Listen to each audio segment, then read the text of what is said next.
আসসালামু আলাইকুম। আমি আজকে দেখাবো মুগ ডাল এবং মসুর ডালের ঝরঝরা বুনা খিচুড়ি। মুগ ডালটা আমি চুলায় ঢেলে নিয়েছি। এখানে আমি একটি ননস্টিকের পাতিলে পেঁয়াজ কুচি করে রেখেছি, তেজপাতা, এলাচ, গোলমরিচ, লং এবং কয়েকটা কাঁচামরিচ দিয়েছি। আমি এই খিচুড়িটা করব ঘি দিয়ে। আপনি চাইলে তেল অথবা বাটার যে কোনো কিছু দিয়েই করতে পারেন। চুলায় এখন আগুন জ্বালিয়ে দিব। বাটির এই ঘিটুকু আমি পাতিলে দিয়ে দিব, দিয়ে ভালোভাবে নেড়ে নিব। পেঁয়াজে দিয়ে 1 টেবিল চামচ আদা, 1 টেবিল চামচ রসুন দিয়েছি।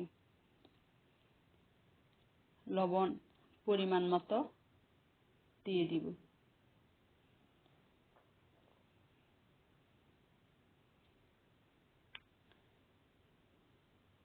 মশলাগুলিও দিয়ে দিব।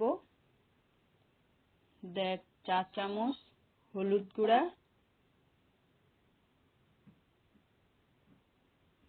1 চা চামচ মরিচ গুঁড়া, 1.5 চা চামচ ধনিয়া গুঁড়া, 1.5 চা চামচ জিরার গুঁড়া দিয়ে দিব। দিয়ে আমি মশলাগুলি তেলে ভেজে নিব। এখানে আমি চাউল এবং ডাউল ভিজিয়ে রেখেছি, ভালোভাবে ধুয়ে পানি ঝরাতে রেখেছি।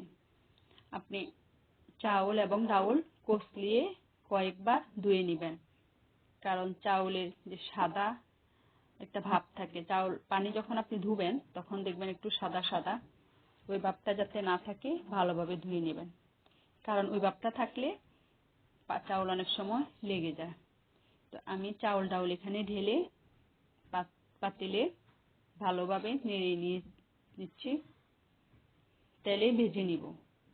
ভালোভাবে আমি তেলে মশলা চাউল ডাউলগুলি ভেজে নিব। দেখুন আমার ভাজা হয়ে গিয়েছে, আমি কাছ থেকে দেখাচ্ছি। পানি যাতে না থাকে ভালোভাবে নেড়ে নিব। তো আমার ভাজা হয়েছে, আমি এখন পানি দিব। পানিটা কতটুকু লাগবে আপনি কিভাবে বুঝবেন? 1 পট চাউল সাথে আপনি 2 পট পানি দিবেন। যদি 1 পট চাউল দেন তাহলে 2 পট পানি দিতে হবে। এইভাবে আপনি পানির মাপটা দিয়ে দিবেন। পানি দিয়ে আমি এখন চুলার আগুনটা বাড়িয়ে দিয়েছি। এতক্ষণ আমার চুলার আগুনটাই অল্প আছে ছিল, এখন আমি একটু বাড়িয়ে দিয়েছি চুলার আগুনটা। ভালোভাবে সবগুলি নেড়ে আমি এখন ঢাকনা দিয়ে দিব।